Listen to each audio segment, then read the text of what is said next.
तो सरकार का ये कहना है कि अगर आपकी कंपनी में 51% of the company is owned by an SC ST, तो आपने जितना पैसा इन्वेस्ट किया है उसका 3x ऑफ द अमाउंट। बहुत इंटरेस्टिंग जर्नी है, क्योंकि कॉलेज के टाइम पे कैसे कंपनी को एक्वायर कर लेना जो इस डोमेन में बहुत बड़ी।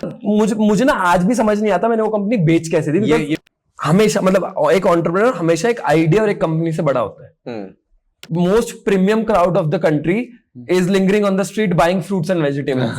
अपने कॉलेज में पढ़ाई करते करते 20 करोड़ का रेवेन्यू करना और $multi-million से एग्जिट लेना अपने स्टार्टअप को बेच के, और एक नया स्टार्टअप करना, 2000 करोड़ का रेंटल मैनेज करना, 20 करोड़ की फंडिंग उठाना ऐसे लोगों से जिन्होंने ऑलरेडी लाइफ में बहुत अच्छा अचीव कर रखा है। For example Kunal Shah sir और सर विजय शेखर शर्मा, पेटीएम के फाउंडर, डुत्सो के फाउंडर अंकुर अग्रवाल। मैं बात कर रहा हूँ एक ऐसे यंग टैलेंटेड बंदे की जिनका नाम है Sunny Garg, founder crib. Amazing real estate का स्टार्टअप है उनका, और उनके इनसाइट्स भी बहुत ही रॉ हैं। और जो ये पॉडकास्ट है बहुत ज़्यादा एनर्जेटिक भरा, मैंने बहुत सारी चीज़ लर्न किया। आई होप आप भी लर्न करेंगे इस पॉडकास्ट में। So let's get started.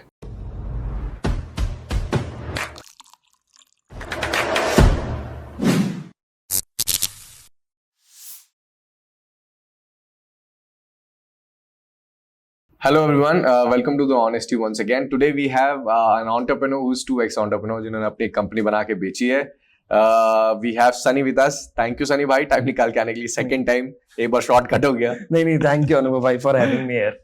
सो भाई इस पॉडकास्ट में ना हम लोग क्या करते हैं कि जितने भी एंटरप्रेन्योर्स हैं ना, उन एंटरप्रेन्योर्स की जो लर्निंग रहती है वो कैसे वैल्यू एडिशन कर सकती है वाना बी एंटरप्रेन्योर्स के, उसके बारे में कि लर्निंग वाना भी ना बोल के एस्पायरिंग एंटरप्रेन्योर्स के लिए। सो हम लोग स्टार्ट करेंगे। पहले आप थोड़ा सा आपका बैकग्राउंड बता दीजिए कि आप कहाँ से आते हैं, क्या करा। सो यार मेरा बैकग्राउंड बहुत ही सिंपल है।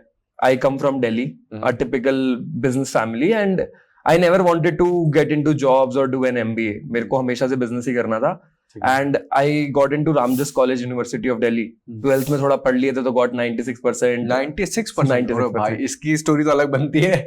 96% यार उस टाइम पे ऐसा था कि 96 भी कम लगे थे। अच्छा, ऐसा क्या? आई वाज वेरी स्टूडेंट, मतलब कभी कुछ और किया ही नहीं जिंदगी में। नर्सरी से लेकर 12th तक सिर्फ पढ़ाई की। क्या सब्जेक्ट था भाई आपका? अपने पास कॉमर्स किया, तो I did BCom honours from Ramjas.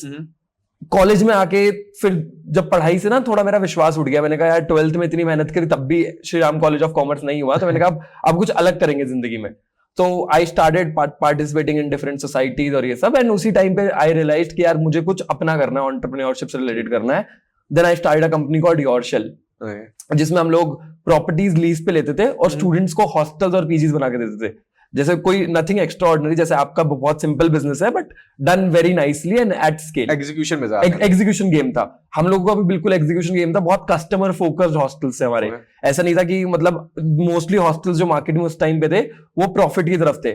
हम लोगों का प्रॉफिट तो मोटिव था लेकिन कस्टमर सर्विस बहुत ज्यादा मोटिव था। तो we ran that company for 3 years, डिड 20-25 crores in turnover, sold it to India's biggest student housing company, Stanza Living.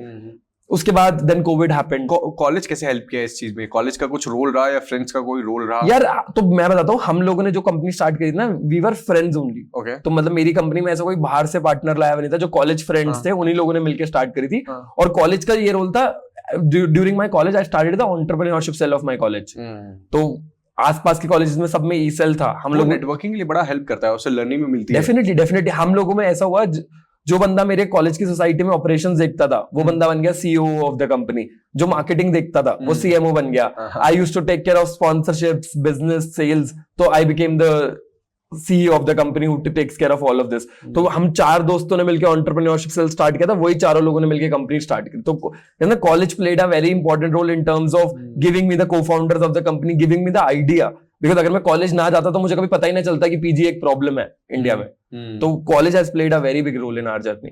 उससे क्या सीखने मिला अपने को? मतलब आपने जब टीम बनाई तो टीम में कैसे लोग होने चाहिए? आपके फाउंडर, आपके जो भी सीएक्सओ, सीएफओ थे। तो मेरा ये मानना है कि टीम ना मतलब बहुत कॉम्प्लीमेंट्री होनी चाहिए। जैसे आपको भी सेल्स आती है और मुझे भी सेल्स आती है, अगर तो आप और मैं साथ में बिजनेस नहीं कर सकते, बिकॉज आप और मैं आपस में लड़ते ही रह जाएंगे कि तू बेटर है या मैं बेटर हूं। और सेल्स करने के बाद जो आफ्टर सेल्स का काम है वो कौन करेगा? वो कौन कि करेगा? आप भी बेच के भाग जाओगे, मैं भी बेच के भाग जाऊंगा, फिर संभालेगा कौन? संभालेगा कौन पीछे से तामझाम? तो whenever you are building a team, you should have separate skill sets in people. उसके अलावा एक अभी रिसेंट एक पॉडकास्ट किया था मैंने आयुष के साथ, उसमें वी टच्ड अपॉन दिस कि क्या क्या देखना चाहिए। तो वहां पर मैंने एक बात बोली थी कि whenever you are selecting co-founders, आपको ना अपने जो negotiables and non negotiables बहुत क्लियर होने चाहिए। जैसे फॉर एग्जांपल आपके लिए नेगोशिएबल हो सकता है कंपनी में कि I want to be the face of the company, और नॉन नेगोशिएबल हो सकता है कि आप पैसे कम कमा लो थोड़े या पावर कम रख लो। मेरे लिए हो सकता है कि भाई मुझे फेस नहीं बनना है कंपनी का, पर मुझे पावर चाहिए कंपनी में। वो अपना बिल्कुल बराबर बैठना चाहिए, समझ। हाँ, तो वो स्किल सेट के साथ साथ ना ये नेगोशिएबल्स नॉन नेगोशिएबल्स आपको एक दूसरे पार्टनर्स में बहुत क्लियर, मतलब I consult a lot of startups जो ये डीयू से निकल रहे हैं या बाकी जो भी हैं, mostly and up fighting with in 1 year or 2 year, because उन लोगों में ना क्लैरिटी नहीं होती कि दोनों को जाके इंटरव्यूज देने हैं या दोनों को बैठ के पावर कंट्रोल करनी है कंपनी में। तो it becomes a haphazard kind of a situation जहां दोनों आपस में बैठ के एक दूसरे का सर फोड़ने के लिए रेडी। उसको क्लियर कैसे करते हो? जैसे कि आजकल के ना लाइमलाइट सबको चाहिए रहती है कि यार मेरे को भी फेस, या तो ऐसा पार्टनर ढूंढना ना जिसको लाइमलाइट नहीं चाहिए। अगर आपको लाइमलाइट चाहिए तो दूसरा पार्टनर ऐसा होना चाहिए जिसको किसी को तो काम करना है ना। अगर दोनों, मान लो मैं और मेरे 2 को-फाउंडर्स हो रहे हैं, हम तीनों ही बैठ के आपके साथ पॉडकास्ट करेंगे तो कंपनी कौन चलाएगा? अगर मैं आज यहाँ आके आपके साथ बैठ के पॉडकास्ट कर सकता हूँ तो मुझे पता है मेरी जो 70 लोगों की टीम है उनको संभालने के लिए 2 लोग हैं। अपना स्टार्टअप में सैटरडे तो ऑफ होता नहीं है। अगर तीनों ही यहाँ के बैठ जाते तो टीम को कौन देखता? तो whenever you are finding co-founders, you have to be very clear on this. Skill set से अपन सबका रोल्स डिफाइन करके एक तो स्किल सेट से रोल डिफाइन होना चाहिए, ऑडिटर हैज टू बी और विजन डिफाइन होनी चाहिए कि किसको क्या चाहिए। और कहीं ना ऐसा होता है कि अगर मान लो आप और मैं साथ में काम कर रहे हैं, आपको पैसा, जैसे हम लोगों ने कंपनी क्यों बेची थी, वी आर 4 co-founders। शुरू में तो सब अच्छा लगा, दोस्त हैं या सब बढ़िया है, और उस टाइम पे किसी ने बताया नहीं कि 4 पार्टनर नहीं लेते कंपनी में, 4 कहते हैं वो बहुत ज्यादा हो गया, too many cooks spoil a dish. तो उसके बाद क्या हुआ कि 2 लोगों को प्रॉफिटेबल कंपनी रन करनी थी। कि छोटी चलाएंगे, प्रॉफिटेबल रन करेंगे। मैंने कहा यार अगर छोटी कंपनी रन करनी होती तो पापा के पास बिजनेस ज्वाइन कर लेते, पहले इसको बड़ा करेंगे फिर प्रॉफिटेबिलिटी की तरफ ध्यान देंगे। तो वो कहीं ना कहीं विजन क्लैश आ गया कि उन 2 को छोटा बिजनेस करना था, ज्यादा रिस्क नहीं लेना था, हम 2 लोगों को बड़ा बिजनेस करना था। तो हमने लास्ट में कहते ना कंपनी बिक गई, अच्छी खासी चलती हुई कंपनी बेचनी पड़ गई। ओके भाई, ये बताइए आप इसमें कि स्टार्टिंग से बारीकी बताइए, कैसे अपन ने स्टार्ट किया, क्या क्या चीज लगी, क्या क्या प्रॉब्लम्स आई, इसको कैसे सॉर्टेड किया, फिर इसके बाद में सेकंड चीज आप मुझे बताइए प्रॉफिटेबल कैसे किया, कैसे एक्सपेंड किया, इसकी जर्नी आखिरी तक कि अपन ने इसको बेचा तक कैसे। यार मैं बताता हूँ आपको कि बहुत इंटरेस्टिंग जर्नी है, क्योंकि कॉलेज के टाइम पे कैसे कंपनी को एक्वायर कर लेना कि जो इस डोमेन में बहुत बड़ी हो। यार देखो, इसमें ना ये है कि जब आप स्टार्ट करते हैं ना कॉलेज में, तो हर चीज ही प्रॉब्लम है। आप बिजनेस के जितने फंक्शंस लिखेंगे ना, हर चीज एक प्रॉब्लम है। अगर आप फंड रेजिंग लिखेंगे, फंड रेजिंग प्रॉब्लम है, टीम बनाना प्रॉब्लम है, मार्केटिंग प्रॉब्लम, बिकॉज उस टाइम पे आपको कुछ आता नहीं है। अब जैसे हम लोगों ने सोचा कि हमें ये बिजनेस स्टार्ट करना है, पैसा तो था ही नहीं इतना, और 18 साल के 19 साल के बच्चों को 5 साल पहले कौन फंडिंग देता है? आज तो अगर आप 18 साल के, आपको शार्क टैंक जाके दिखा देगा कि देखो 18 साल के बच्चे कुछ कर रहे हैं, वहां पे थोड़ी फंडिंग वहां से मिल जाएगी, थोड़ी विजिबिलिटी मिल जाएगी। प्लस लास्ट 3-4-5 साल में ना इंडिया में एंजल इन्वेस्टर्स बहुत बढ़ गए। हम लोगों ने स्टार्ट किया था 2017-18 में, जब इंडिया में एंजल इन्वेस्टर्स हुआ करते थे जो टॉप लेवल 0.1% स्टार्टअप वाले लोग हैं, और उन तक रीच आउट करना from a college student perspective बहुत मुश्किल था। तो हम लोगों ने पूरा बिजनेस डेट पे खड़ा किया था। तो उस टाइम पे मोदी जी ने स्कीम लॉन्च की थी, startup India, stand up India. तो स्टार्टअप इंडिया में तो मोदी जी फंडिंग देते हैं, पर स्टैंड अप इंडिया में ना आपको लोन मिल सकता है। ओके, तो आपको फंडिंग भी मिली, आपको लोन भी मिला? नहीं यार, हम लोगों को फंडिंग नहीं मिली थी, हम लोगों ने लोन लिया था। ओके, तो हम लोगों ने सरकार से भी लोन लिया था और आसपास वाले लोगों से भी लोन लिया था। तो हमारा पूरा बिजनेस, प्रॉफिटेबिलिटी क्यों चाहिए थी हमें? सरकार से लोन कैसे मिलता है अपने को? क्या रहता है एलिजिबिलिटी क्राइटेरिया, क्या रहता है, कितना लोन मिलता है? तो सरकार का ये कहना है कि अगर आपकी कंपनी में 51% of the company is owned by an SC, ST और अ विमेन, तो आपने जितना पैसा इन्वेस्ट किया है उसका 3x of the amount government will give you as a loan, collateral free. तो हम लोगों ने 10 लाख रुपीज इन्वेस्ट किए थे कंपनी में, 10-12 लाख रुपीज, 30 लाख रुपए मिल गए, 35 लाख रुपए हम लोगों को सैंक्शन हो गए थे। बाद में वो लिमिट इंक्रीज होकर 70 लाख हो गई थी, पर शुरू में 35 लाख हम लोगों को सैंक्शन हो गए थे। और बहुत सिंपल है, अगर आप मान लो फॉर एग्जांपल आप में नहीं है कोई भी कैटेगरी वो, तो हम लोगों ने क्या किया था, अपनी मम्मी के नाम पे इक्विटी कर दी, तो 51% विमेन वाला क्राइटेरिया हम लोग फिट कर गए। मैं ये पूछने वाला था। लेकिन इसमें सबसे बड़ा इशू ये आ जाता है कि आपको ना ये लोन गवर्नमेंट से नहीं मिलता। ठीक है, तो गवर्नमेंट ने गारंटी दे रखी होती है सरकारी बैंकों को कि आप लोन दे दो, अगर इन्होंने डिफॉल्ट किया तो हम लोन पे करेंगे। ठीक है, तो आपको कोई ना कोई गवर्नमेंट बैंक का मैनेजर ढूंढना पड़ता है। अब हम लोगों ने 18 साल के जब उस टाइम पे तो कहते हैं ना दाढ़ी भी नहीं आती थी और शॉर्ट्स में घूमते थे, तो हम अराउंड में 15-20 बैंक के पास गया। ठीक है, मतलब जितने बैंक्स गवर्नमेंट बैंक एग्जिस्ट करते हैं इंडिया में, हमने सबके चक्कर काटे और कोई मैनेजर एंटरटेन करने के लिए रेडी नहीं था। फिर मेरे बिजनेस वाले एरिया से 2 या 2.5 घंटे दूर जाके नोएडा में एक गाँव है बंगेल, वहां पर एक मैनेजर थी, शी गॉट रेडी कि मैं आपको लोन सैंक्शन कर देती हूँ। ठीक है, सोचो 2.5 घंटे में हर बार ट्रैवल करना पड़ता था जब भी बैंकिंग कोई सर्विस अवेल करनी है, लेकिन वहां से हमें लोन पास हो गया था। कर दिया था उन्होंने? क्या कुछ ड्यू डिलिजेंस, कुछ चेक वगैरह किया? यार करीबन 1250 पेज की एक फाइल बनी थी, जिसपे सारे डायरेक्टर्स के साइन हुए थे, जिसमें अगले 10 साल का फाइल कैसे बनवाई थी आप लोगों ने? एक सीए को पकड़ के, बस वो बन जाती है। 20-30,000 रुपीज लेते। यार देखो, यू हैव टू, अगर आप इतना भी फिगर आउट नहीं कर पा रहे ना, तो entrepreneurship is not for you. आपकी भी अपनी जर्नी, आपको भी पता होगा कि you have to be a lot of जुगाड़ू, you have to find a lot of solutions. अगर आप ये नहीं कर सकते ना, then you should not become an entrepreneur. तो एक सीए ढूंढा जिसने 25-30,000 लिए, पूरी फाइल बनाई। मतलब मुझे आज भी याद है, उसके बाद मैंने कंपनी बेच भी दी, दूसरी कंपनी स्टार्ट भी कर ली, इसमें 2 राउंड ऑफ फंडिंग उठा ली, पर इतना बड़ा डॉक्यूमेंट कभी नहीं साइन किया। वो 1200 पेज, 1250 पेज, और मोस्टली पेजेस ऐसे थे जो पूरी टेबल पे आ जाते हैं। मतलब मैंने तो दोबारा कभी इतने बड़े पेपर की प्रिंटिंग भी नहीं देखी। और वो सारे डायरेक्टर्स को साइन करने थे? सारे डायरेक्टर्स को, चारों को। ओके, ठीक है। तो आप समझो टोटल 6000 साइन हुए थे 35 लाख लोन पास करने के लिए। मतलब बाप रे बाप।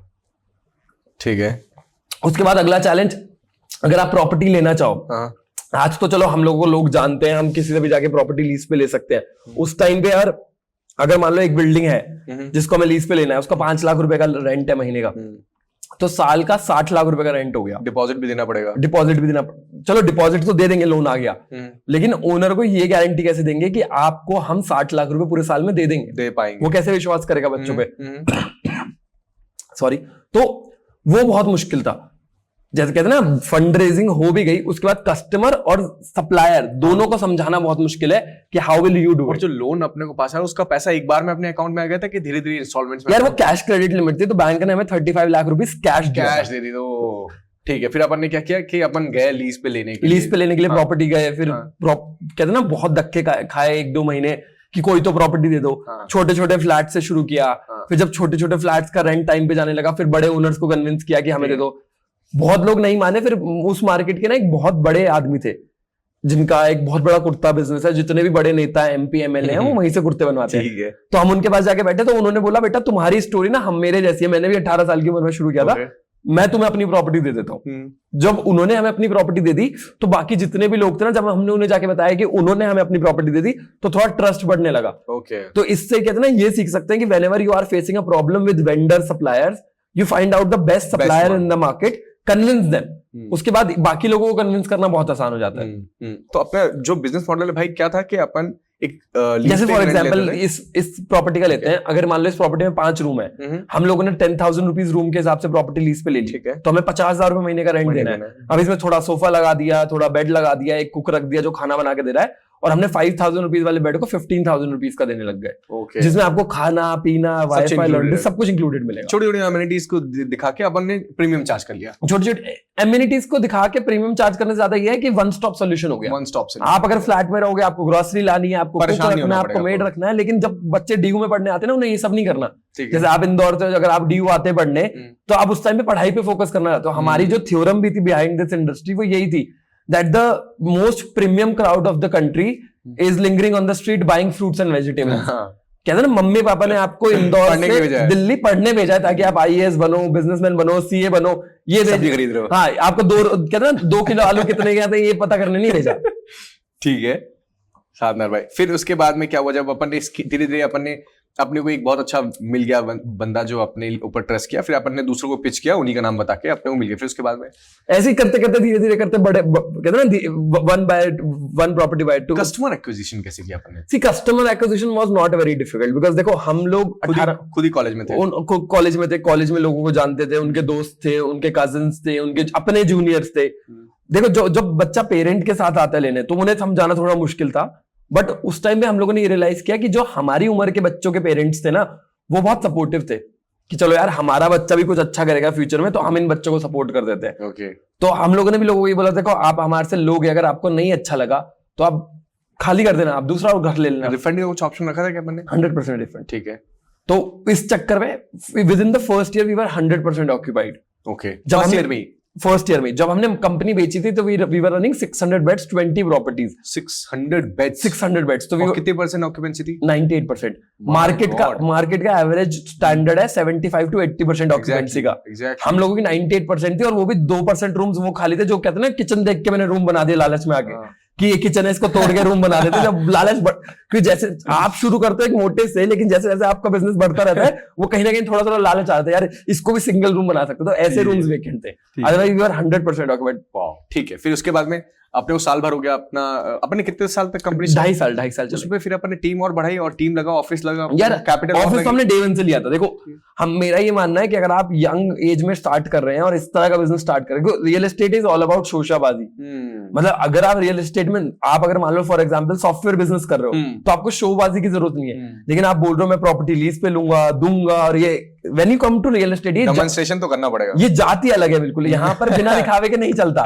यहाँ पे मोस्टली लोग ऐसे मिलेंगे आपको जो हाथ में 4 अंगूठी एक चेन पहन के घूम रहे हैं। हम लोग वो नहीं करते थे, बट हमें एक ऑफिस लेना पड़ा, अच्छा कहते हैं ना दिखाना पड़ा that we are serious for this. वो ऑफिस की प्लेसमेंट कहाँ की अपन ने? बिल्कुल के आसपास में। तो हम लोगों का प्लान ये था कि पूरा कैंपस मान लो फॉर एग्जांपल 2 किलोमीटर उसमें है, 2 किलोमीटर का अगर हम रेडियस ले लो उसके अराउंड सर्कल में है, तो हमने बिल्कुल मिडल ऑफ द वो लिया ताकि हम अपनी सारी प्रॉपर्टीज यहाँ से कंट्रोल कर पाए। कि अगर मुझे किसी भी प्रॉपर्टी में पहुंचना हो तो मुझे एटलीस्ट कहते हैं ना अगले में 3 से 4 मिनट में पहुंच पाऊं, किसी में भी कोई इमरजेंसी हो या कुछ किस तरह की सिचुएशन हो।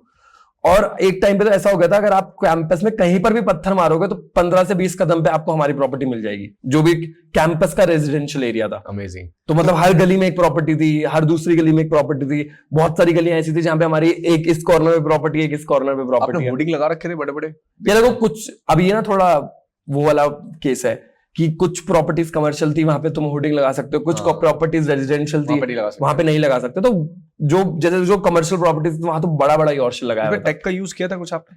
नहीं यार, नहीं किया था, बस नॉर्मली अपन ऑफलाइन ही चला रहे थे। अब मैं बताता हूँ यहाँ पे क्या हुआ। वी वर द कूलेस्ट को living operators in town, but कहते हैं ना पूरा business was running on WhatsApp. Okay. And जब हम लोगों ने यूएस मार्केट स्टडी किया तो वहां पर property management software is a very big market. तो जब हमने कंपनी बेच दी, अब जो क्रिब स्टार्ट किया ये टेक्नोलॉजी ही है। This is technology for PG, hostels, co-living players, people running multiple properties. तो वहां पर हमें जो इश्यूज फेस हुए हमने इसको यहाँ पे लाके सॉल्व कर दिया।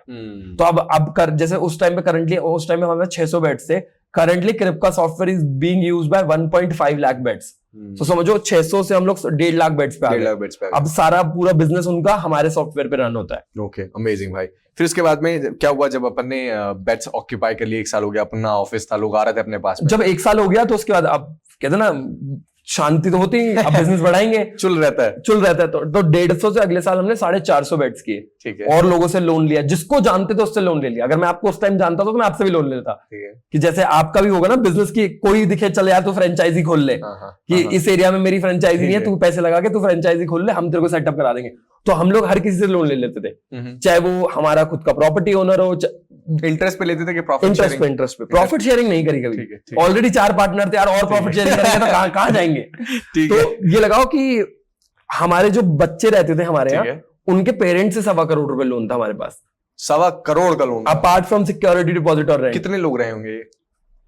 अराउंड 15-20 लोग। 15-20 लोग। और लोन पता कैसे लिया जाता था? जैसे फॉर एग्जांपल आपका रेंट 15,000 रुपए, आप 1 साल मेरे यहाँ रह लिए, अब आपके पेरेंट्स से मेरी अच्छी बनने लग गई, तो मैंने आपको स्कीम दी कि आप 10 लाख रुपए हमारे पास डिपॉजिट करा दो, आपका रेंट फ्री है। तो 15,000 रुपए का रेंट था, तो वो महीने का 1.5% हो गया, तो उन्हें 1.5% रिटर्न दिखने लग गया। हमने सोच लिया एक बेड खाली रह गया हमारा, और उस 10 लाख रुपए से हमने एक प्रॉपर्टी एड ऑन कर ली। बहुत शानदार, एक नंबर काम। फिर इसके बाद में बताइए, स्टोरी तो बहुत इंटरेस्टिंग। तो 150 से 450 बेड्स हुए, फिर अगले साल 450 से 600 बेड्स हुए, फिर 600 बेड से बड़ा करने का प्लान था, फंडिंग रेज करने का प्लान था, पर बुक्स बहुत मैच्ड अप थी हमारी। Because when you start at 18 you also started young, you know, हमें ना जीएसटी पता, ना इनकम टैक्स पता, कुछ नहीं पता। क्योंकि कभी किसी आई तो come from a commerce background, पर कॉलेज में जब कम फ्रॉम कॉमर्स बैकग्राउंड, मुझे भी नहीं पता भाई। जब वो क्लास पता था, अब तो पता है। हाँ, अब तो मुझे भी पता है। अब तो A to Z हमने भी सीखा, बिकॉज बड़ी कंपनी नहीं चला सकते आप बिना इन सब चीजों के। तो जब वो क्लासेस में जीएसटी, इनकम टैक्स और कॉर्पोरेट लॉ पढ़ा रहे थे, तब कभी ध्यान ही नहीं दिया। अब जब जाके कहते ना फंडिंग के लिए अप्लाई किया, लोगों से बात करी, एक बंदा रेडी भी हो गया एक फंड डालने के लिए, जब ड्यू डिलिजेंस हुई हम्म। तो उसने बोला तुम्हारी बुक्स में कुछ दिख क्यों नहीं रहा जो दिख तुम नहीं बोल रहा है। रहे हो, क्योंकि मैंने आपसे कैश में रेंट लिया, ओनर को जाके कैश में दे कैश दिया, में दे दिया। तो अगर वो बुक्स में अकाउंट में आया नहीं और अकाउंट से गया ही नहीं तो कैसे होगा।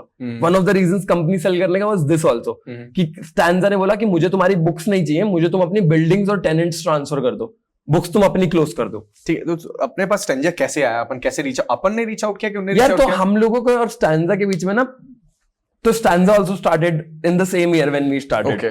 बस ये था कि वो लोग बड़ी बड़ी कंपनियों से पार्टनर्स वगैरह लेके आए, वो जैसे गोल्डमैन के पार्टनर थे, मैकेंजी के पार्टनर थे, उन्हें फंड रेज करना आता था, तो एक्सपैंडेड वेरी क्विकली। लेकिन जिस एरिया में हम लोग थे उस एरिया में they were not able to penetrate, because customer अपन स्ट्रांग थे। कस्टमर एक्वायर करने के लिए आपको पैसे की जरूरत नहीं है, कस्टमर एक्वायर करने के लिए आपको ऑन ग्राउंड होने की जरूरत है। अब उनके फाउंडर्स को पूरे इंडिया पे ध्यान देना है, हमें सिर्फ दिल्ली पे ध्यान देना है। तो हमारे बीच में ना कहीं एक केमिस्ट्री थी कि उन्हें भी पता था कि हमें खरीदना पड़ेगा उन्हें, और हमें भी पता था कि हमें उन्हें बेचना पड़ेगा। तो वो हमेशा चलता रहता था। बहुत सारे ब्रोकर्स को कॉमन थे हमारे बीच में जो बिल्डिंग्स दिलाते थे। कभी ब्रोकर मेरे पास आके बोलता था कि चलो स्टैंजा को बिकवाए थे, कभी उनको पास जाके बोलता था कि ऑर्शल को करा देते हैं। तो ऐसे एक ब्रोकर ने सॉरी ब्रोकर ये जो बिल्डिंग दिलाने वाले, बिल्डिंग दिलाने वाले तो broker। आप अच्छा, ये बिल्डिंग दिलाने वाले ब्रोकर एक्विजिशन की भी बात कर रहे थे। अब उनके हिसाब से तो ये ना कमीशन जहां बन जाए, उसमें भी कमीशन मिलता है क्या उनको? अरे मिलता नहीं। तो बेसिकली क्या है, उनको क्या समझ में आता था, अगर एक प्रॉपर्टी दूसरे बंदे को बिकवा दो तो कमीशन मिलेगा। अब कंपनी एक प्रॉपर्टी है, दूसरे बंदे को बिकवाएंगे, कुछ तो कमीशन, कुछ तो मिलेगा। ये लगाओ जिस ब्रोकर ने हमारी कंपनी बिकवाई थी, he made around 50-55 lakhs in commission, कि हमने भी कट दिया और उन्होंने भी कट दिया, तो उसके 50-55 lakhs बने थे। वो एक प्रॉपर्टी वो एक प्रॉपर्टी खरीद बैठा उस पैसे से। ठीक है। तो ऐसी रैंडमली एक ब्रोकर ने हमें बोला कि करा देते हैं। आपने कनेक्ट किया उनसे, they were already funded at that time, है ना? उनको Stanza Living had more than $100 million in their bank account during at that time। तो फिर उसके बाद में जब वो अपने पास में आया एक्विजिशन के लिए, फिर अपन गए, जब भी अपनी भेंट हुई, मिले होंगे अपन जब भी, तो क्या बात हुई मेजरली, क्योंकि उनको मार्केट पता था। तो बेसिकली क्या हुआ कि ये ना एक वो वाली बात है कि मैंने बोल तो दिया बेचना है, पर बेचने का कभी मन नहीं था। तो मेहनत बहुत की थी, थोड़ा साल हो गया कि यार when you start your second company ना, you know company is a company, but when you start your first company you consider it a baby। yes। मतलब मुझे ना आज भी समझ नहीं आता मैंने वो कंपनी बेच कैसे दी। ये मेरे को भी क्वेश्चन आ रहा था। हाँ, कि you are very close to what you have built। तो हम लोगों के साथ क्या हुआ कि बोल तो दिया, मैंने कहा कि मीटिंग करा दो, पर हमारा मन नहीं था। एंड मैंने मना कर दिया ब्रोकर को, मैंने कहा मैं नहीं बेचूंगा। उसने बोला मैंने मीटिंग फिक्स करी है, एक बार चल तो पड़, मिल तो लो, बाकी देखा जाएगा। मैं वहां गया, मैंने बोला तुम्हारा खाना बेकार है, तुम्हारी प्रॉपर्टी बेकार है, तुम्हारे बच्चे कंप्लेंट करते हैं, तुम्हारे बच्चे मेरे पास शिफ्ट हो जाते हैं, ये हो जाता है। मैं 2-2.5 घंटे बुराई करके उनके आ गया। उन्होंने बोला तेरे को कंपनी बेचनी है, तो ब्रोकर ने मेरे को बोला था जब वो ये बोले तो अभी हाँ बोल दियो, बाद में ना बोल देंगे। मैंने हाँ बोल दी, मैंने कहा ठीक है। उन्होंने विजिट कराई हमारी प्रॉपर्टी की, थोड़ी बहुत ड्यू डिलिजेंस की, बुला लिया, बुला के बैठ गए कि हमें खरीदनी है। मैंने कहा भाई मेरे को तो अभी इतने पैसे में तो नहीं बेचने जितने तुम ऑफर कर रहे हो। 5-6 घंटे का डिस्कशन चला। लास्ट में उन्होंने हमें कहीं ना कहीं ये समझा दिया कि अगर तुम अभी नहीं बेचोगे तो हम तुम्हें कभी नहीं खरीदेंगे, और तुम कुछ और कर नहीं पाओगे, हमको आखिरी में देना ही पड़ेगा। और बाय द टाइम जब ये नौबत आई थी ना, तो हमारे ऊपर जो ये लोन था ये करीबन 4-4.5 करोड़ रुपए हो चुका था। बिकॉज 200-250 एसीज लगे हुए हैं, 600 बेड्स लगे हुए हैं, अलमीराज लगी हुई हैं, किचन्स बनी हुई हैं, लैविश कॉमन एरियाज बने हुए, 4 तो पूल टेबल थी हमारे पास, 4 PS4 थे। उस टाइम तो PS3 चलता, PS3 थे, पूल वो थी, स्नूकर टेबल हो गया, टेबल टेनिस टेबल हो गया, ये बहुत पैसा एक्सटेंसिवली लगाया हुआ था। तो उन्होंने ना हमें बैठा के कहीं ना कहीं ये डरा दिया कि अगर प्रेशर भी दिखा दिया कि आपको ये देना पड़ेगा। प्रेशर दिखाया नहीं, धमका ही दिया कि अगर तुमने आज नहीं बेची तो क्या करोगे, ठीक है, अगर तुम बर्बाद हो गए तो क्या करोगे। तो मैंने कहा यार ठीक है यार ले लो भाई, अब तुम पैसे भी दे रहे हो, धमका भी रहे हो, ले लो यार, रख लो। मेरा क्या, ऑल बाद में बेचने के बाद बड़ा दुख हुआ कि यार क्या कर दिया, क्यों कर दिया। लेकिन उसके 3 महीने बाद कोविड आ गया। तो हाई टाइम में बेच दिया। अब आपका बिजनेस है, हमारा बिजनेस है, कोविड से कहते हैं ना हॉस्पिटैलिटी सेक्टर की तो लग गई थी, सबसे खत्म हो गया था कोविड से। अब मेरे साथ क्या हुआ कि हमने 3 महीने पहले कंपनी बेची थी। तो मैंने कहा भाई यार तुम्हारा तामझाम तुम संभालो, हमें तो पैसे दो हमारे। तो वो कहीं ना कहीं कहते हैं ना, एक मिस्टेक एक अच्छा डिसीजन बन गई। तो ये बताइए कि जैसे अब आदमी इतना मेहनत से बिल्ड करता है कंपनी, तो उससे जब एक्विजिशन की बात आती है तो उससे कंपनी से डिटैच करके सिर्फ मॉनेटरी टर्म्स में प्रैक्टिकल अप्रोच कैसे अपनाया आदमी? यार क्योंकि देखो अभी तो आपने ऐसे बोला ना कि मैं बहुत ज्यादा अटैच है, इतना मेहनत किया, नहीं बेचना चाह रहे थे, लेकिन आपका डिसीजन बहुत सही था उस टाइम पे बेचने यार का। देखो मेरा ना ये मानना है कि एक एंटरप्रेन्योर ना कभी भी हमेशा, मतलब एक एंटरप्रेन्योर हमेशा एक आइडिया और एक कंपनी से बड़ा होता है। तुम मेरी कंपनी मेरे से ले जा सकते हो, तुम मेरा आइडिया मेरे से चुरा सकते हो, तुम मेरे अंदर की एंटरप्रेन्योरशिप नहीं निकाल सकते। अगर स्टैंजा ने उस दिन मेरी कंपनी खरीद ली तो इसका मतलब ये नहीं है कि सनी ने एंटरप्रेन्योरशिप छोड़ दी। Sunny started something again. खुद को समझाया उस टाइम पे, समझाना पड़ा यार, कहते ना I am bigger than idea, I am bigger than founders को सबने अपने आप को कुछ ना कुछ समझाया। मैंने ये समझा लिया, किसी ने ये समझा लिया गाड़ी आएगी, किसी ने ये समझा लिया घर खरीद लूंगा। एग्रीड हो गए लेकिन सब लोग। यार उस टाइम पे ना जब उन्होंने डराया धमकाया ना तो वो कहते ना वो डर लग जाता है यार कि। और अगर आप मुझे बता सकते हैं, अगर आप कंफर्टेबल हैं, तो आप उस टाइम पे कितना रेवेन्यू कर रहे थे उस टाइम पे? यार उस टाइम पे उस साल का हमारा रेवेन्यू था अराउंड 10 करोड़ रुपए के आसपास। अमेजिंग। तो हम लोग महीने का 85 लाख रुपीस के आसपास रेंट इकट्ठा करते थे। और कितना अपना एक्विजिशन में अपना कितना भरा? वो नहीं बता सकते। मतलब डील पूरी कैश में थी कि? मैं इक्विटी डील नहीं करता यार, पूरा कैश डील। मेरा मानना ये है अगर इक्विटी रखूंगा तो अपनी कंपनी की रखूंगा, तुम्हारी क्यों रखूंगा? ठीक है, ठीक। मतलब क्योंकि समझ लो ऐसे इक्विटी रखो जो मैं कंट्रोल कर सकता हूँ। ठीक है। दूसरे के कंट्रोल पे अपने वो लगा के क्या फायदा? ठीक है। तो मतलब मैं अपने ऑडियंस को मोटा मोटा बता देता हूँ, अगर 10 करोड़ की डील थी तो मोटा मोटा आप ये समझिए 50 करोड़ की कैश डील थी भाई की। नहीं कि 5x रेवेन्यू का मान। अगर 50 करोड़ रुपए की मेरी डील होती तो मैं लगता मैं जीप कंपस में याद आ रहा तुम्हारे पास, मैं फरारी लेके नहीं आता यहाँ पे। नहीं जरूरी नहीं है भाई। तो मैं बताता हूँ कि क्योंकि भाई की डील ऑब्वियसली अपन उसमें मॉनेटरी टर्म्स में नहीं आते हैं, लेकिन बहुत अच्छी डील थी, आई एम श्योर। हाँ देखो डील ऐसी थी कि उस डील ने ना हम लोगों को एक तो कॉन्फिडेंस बहुत दे दिया। कैश एक्विजिशन बहुत बड़ी चीज होती है, कंप्लीट कैश एक्विजिशन। आज तक कोलिविंग इंडस्ट्री में इंडिया में एक ही कैश एक्विजिशन हुआ है, वो हमारा है। बाकी सारे इक्विटी स्वैप्स हुए हैं। हम लोगों का बहुत क्लियर था कि मुझे इक्विटी स्वैप करना, ना मैं तुम्हारी कंपनी में आके एक दिन काम करूंगा। जो देना है आज दो, चेक दो और घर जाओ तुम। बढ़िया, शानदार भाई। फिर इसके बाद में क्या हुआ जब अपने पास में कैश हो गया? वी आर मतलब आप बढ़िया मस्त हो गए, खुश हो, घर वाले खुश, सब लोग बढ़िया। यार घर वालों को ना पहली बार विश्वास हो गया कहीं ना कहीं जिंदगी में कि लड़का पैसे लेके आ गया। उससे पहले तक ये था कि पीजी चलाता है, क्या करता है, क्या जैसे आपका भी सेम ही है कि चाय की दुकान थोड़ी चलाएगा टाइप्स। तो मेरी मम्मी ये बोलती थी कि तेरी शादी क्या बोल के कराएंगे हम, लड़का पीजी चलाता है। तो लेकिन जब वो डील हुई, जब बेटर देन चाय वाला दो।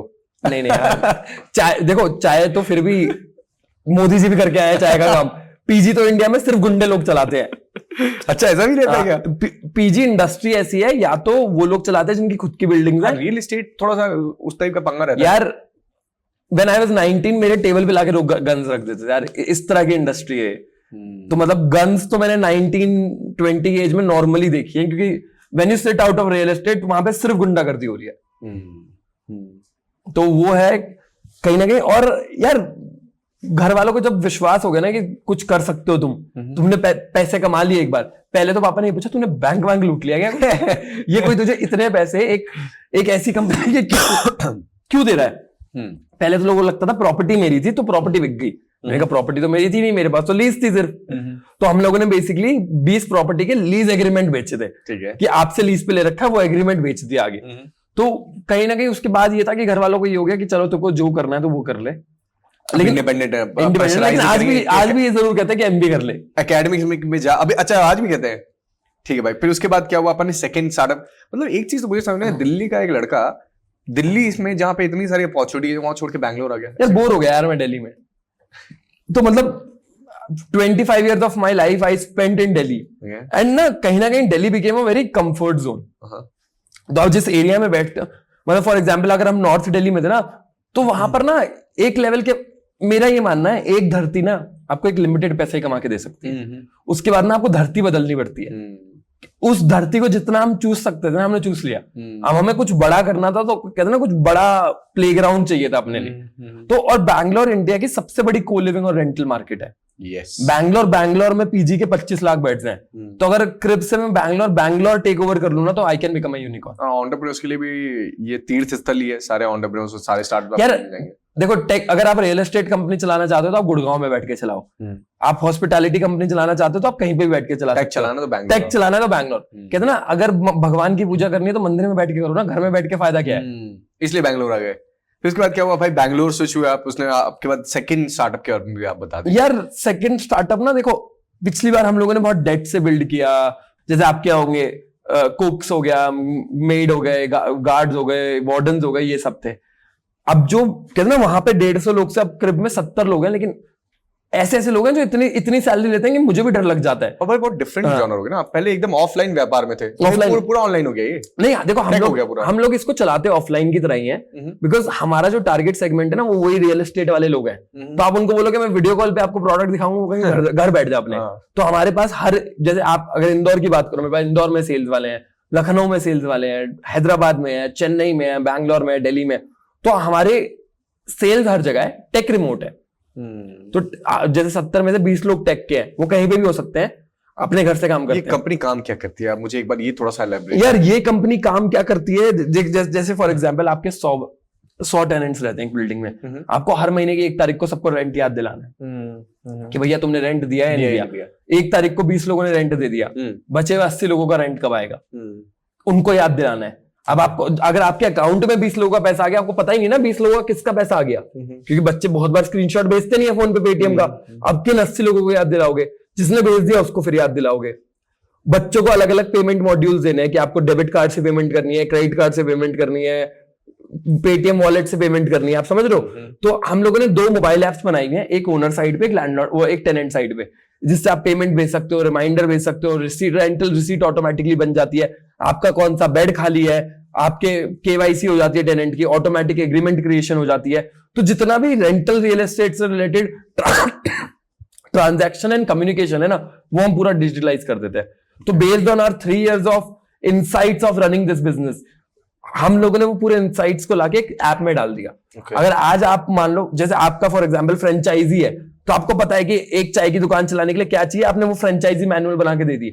हम लोगों ने जितने इनसाइट्स थे उसको एक ऐप में डाल के दे दिया। अगर आज आप पीजी बिजनेस स्टार्ट करना चाहते हो, आप मेरी ऐप डाउनलोड कर लो, आप पूरा बिजनेस मैनेज कर सकते हो। और हमारा जो लॉन्ग टर्म ड्रीम है वो यही है कि from technology to anything you want to do related to rental real estate, we will do it for you.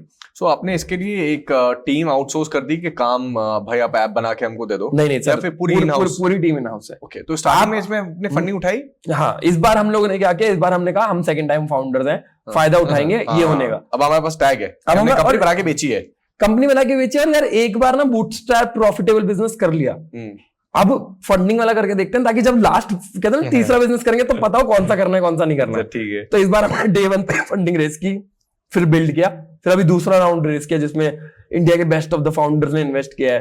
Paytm हो गया, मामा अर्थ हो गया, क्रेड हो गया, स्टेज हो गया, लिव स्पेस हो गया, लेवरेज एडी हो गया। अराउंड इंडिया के 150 प्लस फाउंडर्स और इन्फ्लुएंसर्स है जिन्होंने क्रिब में इन्वेस्ट किया है। Wow, 150 plus. अमेजिंग भाई।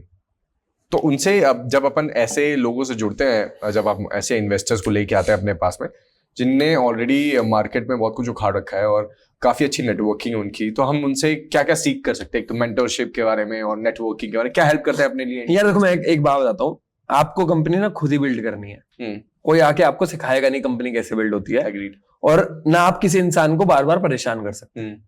जैसे अब मैं स्टेज वाले विनय का बात करता हूँ, अब मैं उनको दिन में 4 मैसेज करके नहीं पूछ सकता, वो मेंटर आके 1-2 ही होंगे। लेकिन अभी मुझे कुछ दिन पहले एक बहुत सीरियस डाउट आया था कि इतने सारे इन्वेस्टर्स को मैनेज कैसे करूं। फिर मुझे याद आया स्टेज के बाद बहुत सारे इन्वेस्टर्स हैं, तो मैंने सीधा विनय भाई को कॉल किया, मैंने कहा भाई कैसे मैनेज करते हो? तो उन्होंने 15 मिनट में मुझे समझा दिया कैसे मैनेज करते हैं। तो अगर आपके पास इतने सारे इन्वेस्टर्स है ना, तो हर किसी की कुछ ना कुछ एक्सपर्टीज है। तो आपको अगर ये फिगर आउट है कि किसकी क्या एक्सपर्टीज है, तो आपका काम 15 मिनट में हो सकता है। लेकिन जो बेसिक ऑफ द बिजनेस है ना, वो आपको खुद बिल्ड करना पड़ेगा। बिकॉज जिस चीज में मैं हूं, जिस बिजनेस में मैं हूं, अगर मैं उस बिजनेस से रिलेटेड फाउंडर से पैसा ले नहीं सकता, क्योंकि उसके लिए नॉन कम्पीट आ जाएगा, कंपीटिंग बिजनेस आएगा। तो जो कोर ऑफ द धंधा है वो मुझे खुद चलाना पड़ेगा। जो अदर थिंग्स है अराउंड कि फंडिंग कैसे रेज करनी है, कंप्लायंसेस कैसे करने हैं, टीम कैसे बिल्ड करनी है, ये चीजें आप इन्वेस्टर से सीख सकते हो। तो अपन ने फंडिंग रेज की भाई, तो फंडिंग के बारे में बता दीजिए लोगों को, कि लोगों को पता नहीं रहता है कि कैसे फंडिंग रेज करनी है, कैसे ड्यू डिलिजेंस कंप्लायंसेस कैसे बनाते हैं, बैलेंस शीट प्रॉफिट मेकिंग होनी चाहिए नहीं होनी चाहिए। यार देखो, मेरा टाइप में मिलती है, जैसे आपके पास तो मान लीजिए चलिए टैग था, क्या आप सेकंड जनरल? यार फंडिंग का ना कुछ ऐसा नहीं होता कि किसी चीज पे मिलती है। फंडिंग ऐसा है कि डिपेंड करता है कि कब किसको क्या पसंद आ जाए। जो 3-4 चीजें मेन देखी जाती है फंडिंग में, एक तो मार्केट कितनी बड़ी है, टीम कैसी है, ठीक है, आइडिया या प्रोडक्ट कैसा है, करंट नंबर्स क्या है बिजनेस के, ये 4 चीजों पे कंपनी इवैल्यूएट होती है। और डीडी का तो यार ड्यू डिलिजेंस का तो मेरा ये मानना है, from day one higher a good CA and a lawyer. हम लोगों ने जो पिछली कंपनी से इस कंपनी में सीखा, देखो खर्चा थोड़ा ज्यादा हो सकता है, लेकिन you can not build a big business without a good CA, lawyer, CS, ये सब की बहुत जरूरत है कंपनी में। बिकॉज जैसे आपकी टीम है ना, चाहे ऑपरेशंस हो, मार्केटिंग हो, सेल्स हो, वैसे ही एक ये डोमेन है कंप्लायंसेस। हम लोग सेल्स हायर कर लेते हैं, टेक हायर कर लेते हैं, मार्केटिंग हायर कर लेते हैं, कंप्लायंसेस के लिए कभी किसी को हायर नहीं करते। And it becomes a very big problem in terms of due diligence also and in terms of business also. फिर आदमी बैलेंस शीट में कुछ भी बनाता नहीं, कुछ भी करता नहीं है वो यार, वो बैलेंस शीट बनानी नहीं आती। जो बैलेंस शीट कहते हैं ना, जो बैलेंस शीट टीएस ग्रेवाल में सिखाई जाती है वो बिजनेस में नहीं बनती। टीएस ग्रेवाल में सिखाई जाती है, ठीक है, वो बिजनेस में नहीं बनती। और ठीक है, कहते हैं ना उस टाइम, और हम लोग तो उस टाइम के ग्रेजुएट है जब 2013 वाला लॉ नया नया आया था। मैं 2014 में था 12th क्लास में, और 2013 में कंपनीज एक्ट इंट्रोड्यूस हुआ था। ठीक है, तो we were the first batch जिसने कंपनी लॉ 1956 से 2013 पे शिफ्ट किया था। तो उस टाइम तो टीएस ग्रेवाल को भी सही से नहीं पता था कि क्या पढ़ाना है और क्या उसमें क्या बैलेंस शीट में बनेगा। बस डेबिट क्रेडिट पता था हमको। ठीक है भाई, फिर इसके बाद में जब अपन ने फंडिंग उठा ली, तो अपन ने फंडिंग में कई लोगों को ये भी डाउट रहता है भाई कि अपन किस वैल्यूएशन पे फंडिंग उठाए और कितना डाइल्यूट करना सही रहेगा। यार देखो, मैं तुम्हें मतलब ये थोड़ा स्पष्ट तरीके से अपन अपने ऑडियंस को बताया, क्योंकि उनको ये चीजें पता नहीं थी बिल्कुल, ये डाइसी ही रहता है इन लोग के लिए। ये देखो, मैं ना ये मानता हूं, आपको ना बहुत क्लियर होना चाहिए कि आपको बड़ी वो वाला एग्जाम्पल है, आपको एक पूरा ग्रेप खाना है या 1/4 ऑफ अ वाटरमेलन खाना है। आप ग्रेप खाओ 100% ओन कर सकते हो, 1/4 ऑफ अ वाटरमेलन ओन कर सकते हो, लेकिन कभी भी किसी भी राउंड में 25 से 30% से ज्यादा डाइल्यूट नहीं करते, क्योंकि आपको मल्टीपल राउंड्स रेस करने हैं। तो जैसे फॉर एग्जांपल, आपने पहला राउंड किया, आप 25% डाइल्यूट हो गया, आपके पास 75% बची। अगला किया 20% डाइल्यूट हो गया, तो 75 का 20% और डाइल्यूट हो गया, तो आपके पास 60 बची।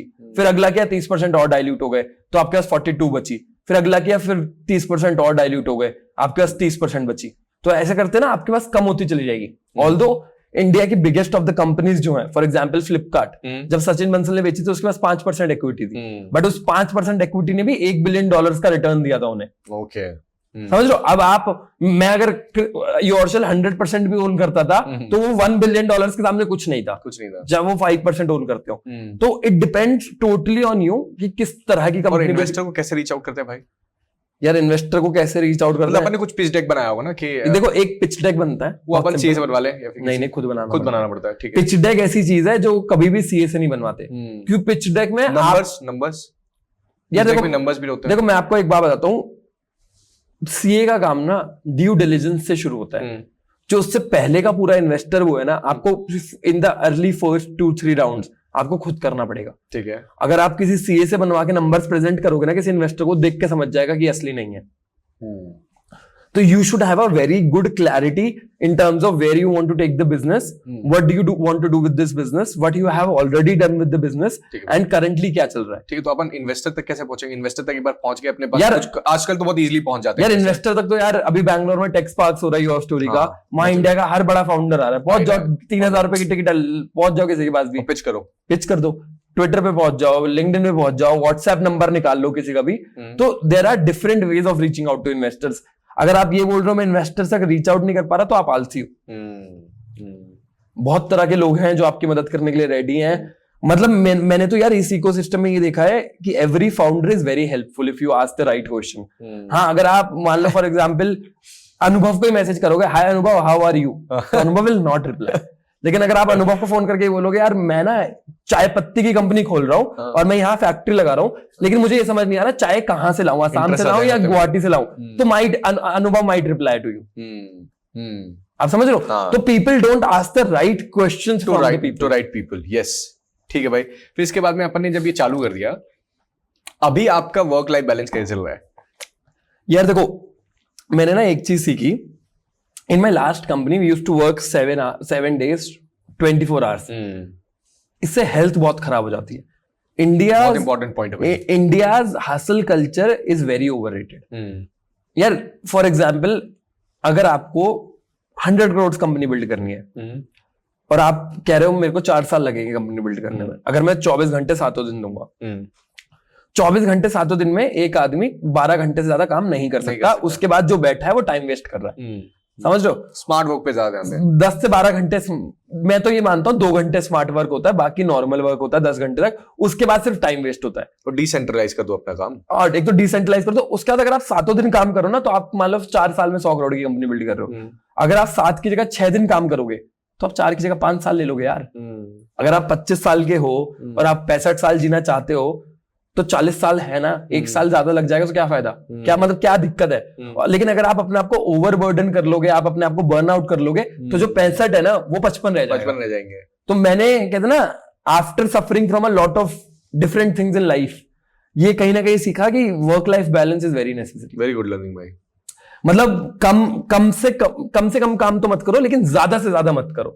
ये मैं ना पूरे दिन ये पोस्ट पढ़ता हूँ, आपको 18 घंटे काम करना है, motivational, so called motivational post. और जो आदमी ये लिख रहा है ना आपको 18 घंटे काम करना है, 7 दिन काम करना है, वो 2 बजे से पहले सो के नहीं उठता। जस्ट मार्केटिंग गेम है यार, कि लोग इससे ना बहुत ज्यादा मोटिवेट हो जाते हैं, लेकिन वो रियलिटी में काम करता यार। मैं तो पता है, मैं आपको कहीं ना कहीं ये बताऊं, मेरा तो ये मानना है, अगर आप influencers, not to offend any influencer, अगर आप इन्फ्लुएंसर से बिजनेस एडवाइस ले रहे हो तो दैट इज सेम एज कि आप कंपाउंडर से दवाई लिखवा रहे हो। जिसने खुद बिजनेस नहीं किया, आप उससे बिजनेस एडवाइस कैसे ले सकते हो? ट्रू भाई, ट्रू, एग्रीड। ठीक है भाई। तो एक तो मैं बोला, जो इंस्पायरिंग एंटरप्रेन्योर्स के लिए आप क्या ऐसा मैसेज देना चाहेंगे बहुत क्लियर हो उन लोगों के लिए, कि भाई ऐसे काम करो तो आपको सक्सेस मिलेगी, जो आप सक्सेस चाह रहे हो, आप पैसा बना पाओगे, एक एंटरप्रेन्योर बन पाओगे? यार देखो, पैसा तो पता नहीं कैसे बनेगा, पैसा बनाना तो बहुत मुश्किल है, और मुझे आता होगा तो मैं खुद बनाऊंगा ना। बनाया यार भाई आपने यार, तो औरों को क्यों बताएंगे? यार देखो, सिंपल सी बात ये है, मैं ये फंडास, जैसे कुछ फंडास होते हैं कि हर एक व्यापार में वो, मतलब जैसे डिसिप्लिन हो गया फॉर एग्जांपल, एथिकल, मतलब मुझे बहुत ये लगता है कि ना लोग पैसा कमाने के लिए कुछ भी करते हैं। मतलब किसी को भी धोखा दे रहे हैं, किसी को भी चीटिंग कर रहे हैं। मतलब मेरा और मेरे को फाउंडर का बहुत सिंपल है, कम कमा लो, एथिक्स से कमा लो। और ये कहीं ना कहीं वैल्यूज ऐसी हैं जो फैमिली से आती हैं। तो and if you are ethical enough, तो आपके साथ ना भगवान भी गलत नहीं करता। अब जैसे मान लो हम लोगों ने 3 साल कंपनी रन की, 2.5-3 साल, बहुत लोगों को जॉब्स दी, बहुत लोगों के साथ अच्छा किया, कहते ना हमेशा एथिकली सही किया, तभी तो कोविड से 3 महीने पहले बिक गए। अगर कुछ गलत किया होता और सिर्फ 3 महीने लेट हो जाते तो आज यहाँ बैठ के आपको पॉडकास्ट नहीं दे रहा होता मैं। 4 करोड़ रुपए का लोन कैसे चुकाना है वो सोच रहा होता। तो समझ लो, you have to be very ethically right. And आपने बोला ना यंग एंटरप्रेन्योर्स को क्या एडवाइस दी जा सकती है, एस्पायरिंग एंटरप्रेन्योर्स को। I always say this after all my speeches, all my podcast, because every time it reaches out to a new audience, कि यार when you are before 27, 28 in your life, you have the minimum amount of responsibilities in life. Risk appetite ज़्यादा है. As soon as you turn 28, your father turns more than 52, 53, 55, and his retirement age comes. And in India, if you turn 27, 28, you are about to get married, you are about to have children, all of that. So कहीं ना कहीं 30 पहुंचते ना, आपकी जो previous generation है और आपकी जो नई जनरेशन है, दोनों का फाइनेंशियल, इमोशनल चेंज हो जाता है, बर्डन आप पे आ जाता है। ओके। चेंज होने साथ साथ आपको बच्चे होंगे, आपको उनको स्कूल भेजना है, उनकी दवाइयां करनी है, उनका बहुत कुछ करना है, और दूसरी साइड पे आपको अपने पापा की मेडिकल वो करनी है, उनको कहते ना उन्होंने पूरी जिंदगी आपको सपोर्ट किया, आप क्या कर रहे हो, अब आप क्या कर रहे हो। तो 30 के बाद ना कहीं होता है कि स्टार्टअप करना बहुत मुश्किल हो जाता है, या फिर स्टार्टअप होता है 40 के बाद, जब आपने 10-15 साल इतना पैसा कमा लिया कि now you can take risk. तो 30 से 40 बहुत मुश्किल हो जाता है स्टार्टअप करना। तो बिफोर 30 एंड आफ्टर 18 जब भी आप स्टार्टअप कर सकते हो, that is the best time. और कहीं ना कहीं ऐसा है, during this time, even if in college, if you fail as an entrepreneur, you become a very good employ. अगर मान लो आज मैं स्टार्टअप करूं और मुझे नहीं चले मेरा, और कल को मैं आपको ज्वाइन करूं, तो मैं ये नहीं बोलूंगा यार ये अनुभव बेकार आदमी है, क्योंकि मुझे ये पता होगा जो मैं नहीं कर पाया जिंदगी में वो अनुभव ने कर लिया। अनुभव को अनुभव है। तो डरो मत फेलियर से, अटेम्प्ट करो, देखो कहीं ना कहीं तो अच्छा कर ही लोगे आप। Either you end up becoming a successful entrepreneur or a very good employee. Okay. So thank you Sunny bhai. Thank you so much for being here and really आपने इतना टाइम निकाल के आए और इतना मजेदार पॉडकास्ट किया, तो thank you so much Sunny bhai. Thank you. Definitely. Thank you.